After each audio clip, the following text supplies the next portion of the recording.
Hey guys, how you going? Hope you're all doing very well. This afternoon I'm going to be doing another movie review, so hopefully you find this one interesting. This movie is a drama from Greece, Greek language English subs, released in the year 2013, directed by Alexandros Avranas, and this film is called Miss Violence. So Miss Violence is set on the 11th birthday of Angeliki. She's celebrating inside her home with her family. There's laughter, there's dancing, and just as the cake's coming out, she goes out into the balcony, jumps off and kills herself. So this happens all of a sudden. It obviously shakes everyone to the core, and the viewer is left with the question as to why she's done this. So as the movie progresses, we get into the grieving process of this family, and their behaviour and their mentality starts to suggest why Angeliki made this horrible decision, and what the reason is something you're going to have to find out for yourself, because that's as far as I'm going with my synopsis. Now my thoughts on Miss Violence. As far as Greek cinema is concerned, I'm not quite sure whether or not I like this country, but as far as Greek filmmakers are concerned, Yorgos Lanthimos is one of my favourites. He made a film called Dogtooth that took the world by storm in 2009, and since then he's gone on to make films in the English language such as The Lobster and The Killing of a Sacred Deer. And he also has another film called Alps that I have in my collection. I haven't actually watched yet, so I'm looking forward to that. But Yorgos Lanthimos really put Greece on the map. But as far as movies are concerned, I'm not really familiar with a lot of them. I watched another movie called Norway, which was very forgettable. I didn't really like that one at all. So having a movie that I absolutely loved in Dogtooth and a movie I kind of, forgettable in Norway, it's really 50-50 at the moment. So when you think of Alexandros Avranos, he has actually made an English-speaking film called Dark Crime, starring Jim Carrey. A lot of people hated that film, but I really liked it. It was very sinister, and it showed a lot of courage to make that movie based on those themes. So I really wanted to know a little bit more about this director, and I wanted to go back to his native language film that actually got him the recognition, and Miss Violence was that.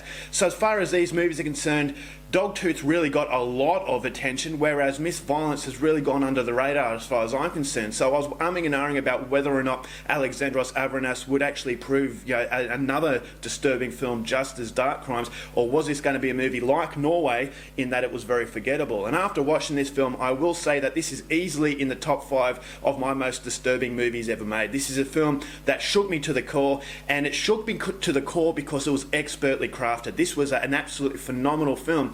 But I have to stress, it's a movie that is not going to be for everybody. If you're not a seasoned fan of extremity, then you're going to find Miss Violence very, very hard to watch. This is a film that had shades of Michael Haneke. It had a very similar feeling to that of Dogtooth. But I will say that it was a lot more disturbing than anything Michael Haneke has made, and it was a lot more disturbing than Dogtooth. And I know that's a big thing to say because Dogtooth was very disturbing, but this film is so sinister in the underbelly that I just thought it was so hard to shake off. This is a movie that is based on implications, and so it's not a movie that is a juvenile sort of rebellion such as a Serbian film and Salo. I know Salo was very much loved, but I believe that movie was just there for the sake of shocking an audience. It's just one scene after another trying to outdo the last one as far as shocking you based on a visual level. And a Serbian film, although I liked a Serbian film, that was definitely a movie that was trying to shock you on a visual basis as well. What didn't have really any content to it. And so I just thought as though those movies were superficial in their extremity, whereas Miss Violence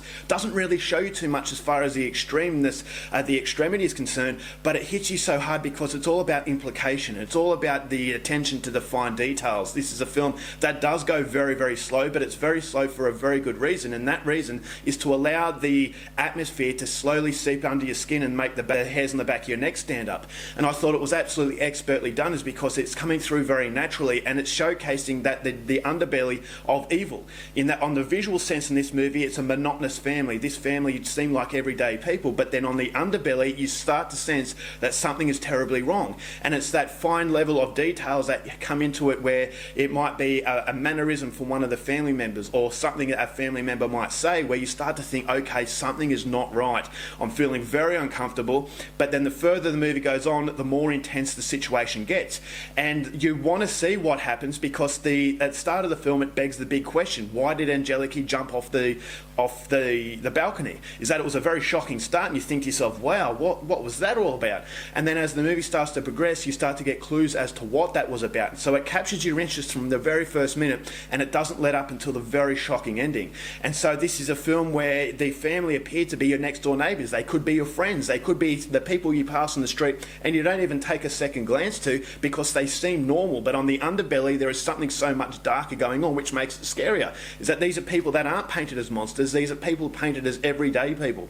And I thought the monotony that the visuals presented in a very dreary aspect, it had shades of Michael Haneke with the long panning shots, and so nothing is ever good looking about the movie. It's not trying to be an entertaining film, it just has the monotony of everyday boredom, but underneath there is something simmering. And as it starts to simmer to the top, I thought as though, okay, I'm starting to get upset. This movie really upset me in the way that it was made, because it comes through in a way where it's not trying to shock you for the sake of shocking you. It's a very deliberate build-up. And for someone like me to be upset, I actually come to a point where I thought I might have to turn this off because I couldn't really take anymore, is because that slow progression, you're able to get an insight into this family, you're able to connect to the plight of this family, and I thought as though these were people instead of just that Serbian film or Salo where it's just a template for extreme things to happen to. So the cinematography was excellent. There was no soundtrack to dictate when you should be feeling scared or depressed. It all comes through on a natural base. It has a lot of confidence and it executes those levels of confidence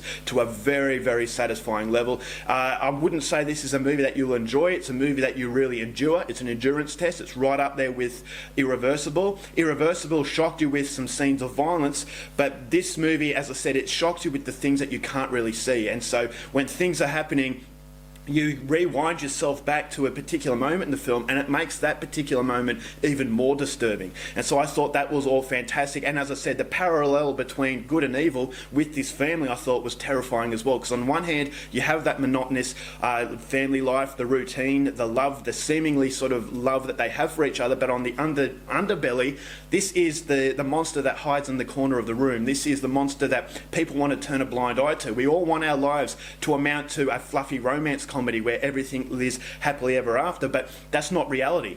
And because horror films and really disturbing dramas make you look at that monster in the corner, this is what Miss Violence does so well. It shows you the ugliness of humanity, but it's doing it in a very, very subtle way, and those subtleties produce a film that I will not forget anytime soon. So the acting was absolutely phenomenal. As I said, nothing is overdone. There is no melodrama. It's just hit matter of fact.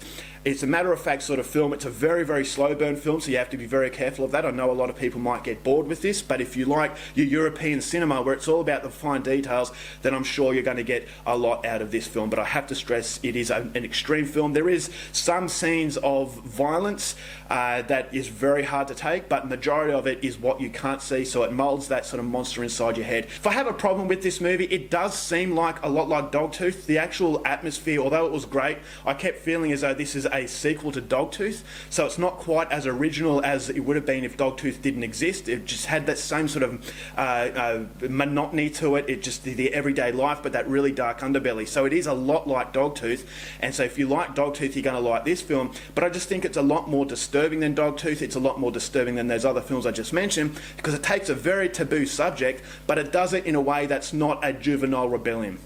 And so that's what I can applaud Alexandros Avranos for doing, is that it's a deeply disturbing film that I'm sure a lot of people are going to appreciate, but it's definitely one of those films that you don't enjoy. You're put to an endurance test, and if you can endure it all the way to the end, then you feel as though you've been through an absolute mental, exhausting roller coaster ride. So it's a devastating film, but I definitely think it's a very respectful film, and it produces a devastating experience in a very subtle way. So if you are attentive to the very minor details, it's going to snowball into something that is going to crush your soul, leave you in the gutter, bleeding and twitching, and not making any apologies for it. And as a result of that, I'm going to give Miss Violence 4.5 stars.